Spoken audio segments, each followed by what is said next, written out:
ಇಂದು ಜಾಗತಿಕ ಮಟ್ಟದಲ್ಲಿ ಗಮನ ಸೆಳೆಯುತ್ತಿರುವ ನಮ್ಮ ಈ ಗ್ಲೋಬಲ್ ಟೆಕ್ ಹಬ್ ಬೆಂಗಳೂರಿನ ಬುನಾದಿಯನ್ನ ನೂರಾರು ವರ್ಷಗಳ ಹಿಂದೆಯೇ ಯಾರು ವಿನ್ಯಾಸಗೊಳಿಸಿದ್ರು ಅನ್ನೋ ಪ್ರಶ್ನೆ ನಮ್ಮೆಲ್ಲರಲ್ಲೂ ಮೂಡೋದು ಸಹಜ.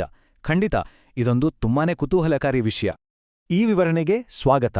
ಇವತ್ತು ನಾವು ಐತಿಹಾಸಿಕ ಮೂಲಗಳನ್ನ ಆಧರಿಸಿ ನಮ್ಮ ಬೆಂಗಳೂರಿನ ದಾರ್ಶನಿಕ ಶಿಲ್ಪಿ ನಾಡಪ್ರಭು 1ನೇ ಕೆಂಪೇಗೌಡರ ದೂರದೃಷ್ಟಿ ಹಾಗೂ ಅವರು ಬಿಟ್ಟು ಹೋದ ಅದ್ಭುತ ಪರಂಪರೆಯ ಬಗ್ಗೆ ಆಳವಾಗಿ ತಿಳಿದುಕೊಳ್ಳೋಣ. ಈ ವಿಶ್ಲೇಷಣೆಯಲ್ಲಿ ನಾವು 16ನೇ ಶತಮಾನದ ಈ ನಾಯಕರ ನಗರಾಭಿವೃದ್ಧಿ ಯೋಜನೆಯನ್ನ 5 ಪ್ರಮುಖ ಹಂತಗಳಲ್ಲಿ ನೋಡಲಿದ್ದೇವೆ. 1. ಆಧುನಿಕ ಮಹಾನಗರದ ಸಂಸ್ಥಾಪಕ.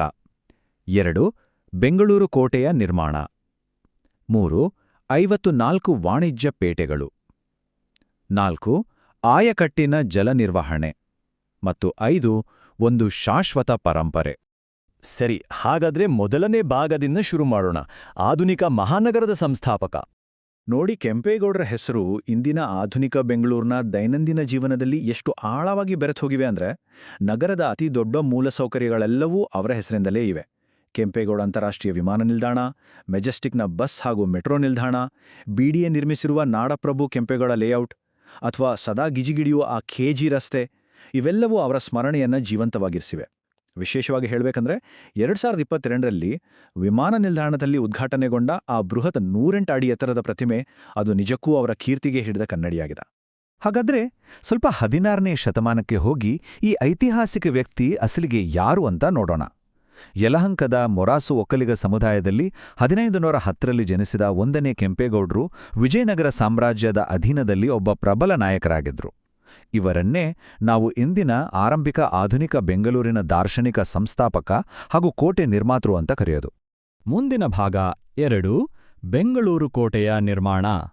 ಅವರ ಏಳಿಗೆ ಹಾದಿಯನ್ನೊಮ್ಮೆ ಗಮನಿಸಿದರೆ 1510ರಲ್ಲಿ ಯಲಹಂಕದಲ್ಲಿ ಜನಿಸಿದ ಅವರು 1532ರಷ್ಟರಲ್ಲಿ ವಿಜಯನಗರದ ಚಕ್ರವರ್ತಿಯಾದ ಅಚ್ಯುತರಾಯರಿಂದ ಅಧಿಕೃತವಾಗಿ ಆಡಳಿತದ ಒಪ್ಪಿಗೆ ಪಡಿತಾರೆ.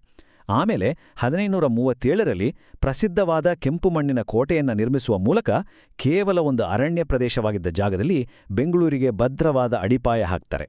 ಇಲ್ಲಿ ನಿಜಕ್ಕೂ ಒಂದು ರೋಚಕವಾದ ವಿಷಯ ಇದೆ. ಕೋಟೆ ಕಟ್ಟುವ ಕಾರ್ಯ ಏನೋ ಸಾಧಾರಣ ಮಾಡಿ ಶುರುವಾಗಲಿಲ್ಲ. ಜ್ಯೋತಿಷಿಗಳಿಂದ ಸರಿಯಾದ ಶುಭ ಮುಹೂರ್ತ ತೆಗೆಸಿ ಇಂದಿನ ದೊಡ್ಡಪೇಟೆ ಚೌಕದ ಬಳಿ ಎತ್ತುಗಳನ್ನು ಕಟ್ಟಿ ಉಳುಮೆ ಮಾಡುವ ಮೂಲಕ ನಗರದ 4 ಪ್ರಮುಖ ರಸ್ತೆಗಳನ್ನು ಗುರುತಿಸಲಾಯಿತು.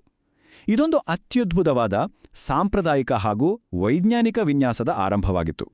ಆ ಮಣ್ಣಿನ ಕೋಟೆಯ ವಿನ್ಯಾಸ ಎಷ್ಟು ನಿಖರವಾಗಿತ್ತು ಅಂದ್ರೆ, ಅದು ಕರಾರವಾಗಿ 4 ದಿಕ್ಕುಗಳಿಗೆ ಮುಖ ಮಾಡುವ ಹೆಬ್ಬಾಗಲುಗಳನ್ನು ಹೊಂದಿತ್ತು.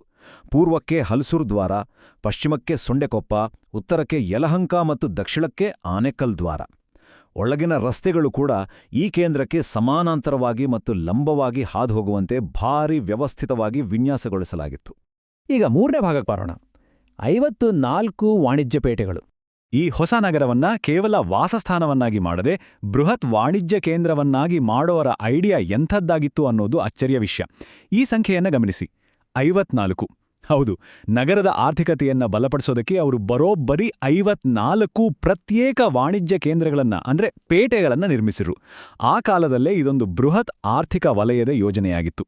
ಈ ಪಟ್ಟಿ ಅದನ್ನು ಎಷ್ಟೊಂದು ಅದ್ಭುತವಾಗಿ ವಿವರಿಸುತ್ತೆ ಅಲ್ವಾ? ಪ್ರತಿಯೊಂದು ವ್ಯಾಪಾರಕ್ಕೂ ಮೀಸಲಾದ ಪ್ರತ್ಯೇಕ ವಲಯಗಳಿದ್ವು. ಹತ್ತಿಗೆ ರಳೆಪೇಟೆ, ಅಕ್ಕಿಗೆ ಅಕ್ಕಿಪೇಟೆ, ರಾಗಿಗೆ ರಾಗಿಪೇಟೆ, ಬಳೆಗಳಿಗೆ ಬಳೆಪೇಟೆ, ಮತ್ತೆ ದಿನಬಳಕೆಯ ವಸ್ತುಗಳಿಗೆ ಚಿಕ್ಕಪೇಟೆ.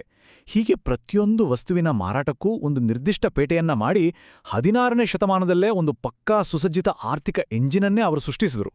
ಕೇವಲ ವಸ್ತುಗಳ ಮಾರಾಟವಷ್ಟೇ ಅಲ್ಲ, ವಿವಿಧ ಕರಕುಶಲಕರ್ಮಿಗಳಿಗೆ ಮತ್ತು ಕುಶಲಕರ್ಮಿಗಳಿಗೆ ಪ್ರತ್ಯೇಕ ವಸತಿ ವಲಯಗಳನ್ನು ಸಹ ನಿರ್ಮಿಸಲಾಗಿತ್ತು. ಉದಾಹರಣೆಗೆ ಕುರುಬರಪೇಟೆ, ಕುಂಭಾರಪೇಟೆ, ಗಾಣಿಗರಪೇಟೆ ಮತ್ತು ಪುರೋಹಿತರು, ವಿದ್ವಾಂಸರಿಗಾಗಿ ಅಗ್ರಹಾರಗಳು. ಬೇರೆ ಬೇರೆ ಕಡೆಗಳಿಂದ ನುರಿತ ಕುಶಲಕರ್ಮಿಗಳನ್ನು ಕರೆತಂದು ಅವರಿಗೆ ತಕ್ಕ ನೆಲೆ ಕಲ್ಪಿಸಿ ನಗರದ ಸಮಗ್ರ ಅಭಿವೃದ್ಧಿಗೆ ದಾರಿ ಮಾಡಿಕೊಟ್ರು. 4ನೇ ಭಾಗ, ಆಯಕಟ್ಟಿನ ಜಲ ನಿರ್ವಹಣೆ.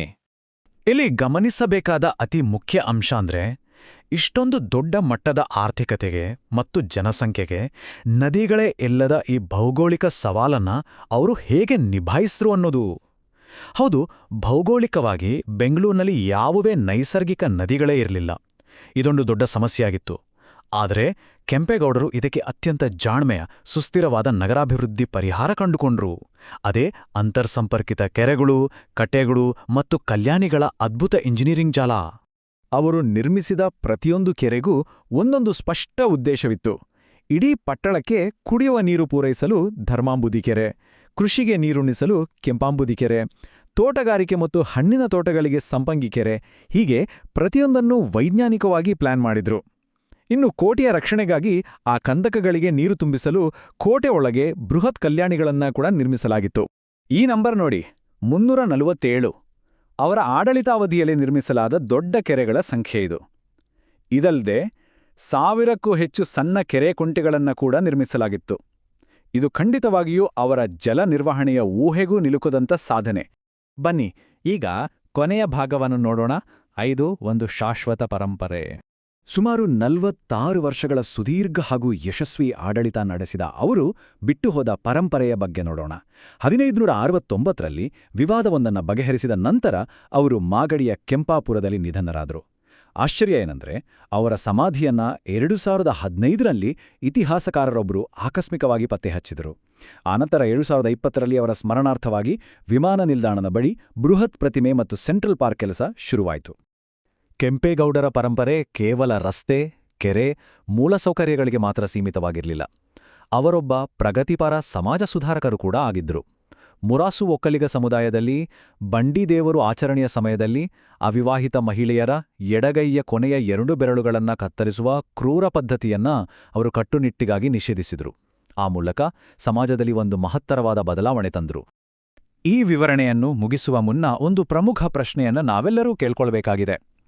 100 ವರ್ಷಗಳ ಹಿಂದೆಯೇ ಒಬ್ಬ ನಾಯಕ ಇಷ್ಟೊಂದು ವ್ಯವಸ್ಥಿತವಾದ ಆರ್ಥಿಕ ಹಾಗೂ ಪರಿಸರ ಸ್ನೇಹಿ ನಗರಾಭಿವೃದ್ಧಿಯನ್ನ ಮಾಡಿರಬೇಕಾದರೆ, ಇಂದಿನ ನಮ್ಮ ಆಧುನಿಕ ನಗರ ಯೋಜಕರು ಆ ದೀರ್ಘಕಾಲೀನ ದೂರದೃಷ್ಟಿಯನ್ನ ಅಳವಡಿಸಿಕೊಳ್ಳುವಲ್ಲಿ ಎಲ್ಲಿ ಎಡವುತ್ತಿದ್ದಾರೆ? ಈ 16ನೇ ಶತಮಾನದ ದಾರ್ಶನಿಕ ವಾಸ್ತುಶಿಲ್ಪಿಯಿಂದ ನಾವು ಕಲಿಬೇಕಾದ ಪಾಠಗಳು ಇನ್ನೂ ಬಹಳಷ್ಟಿವೆ.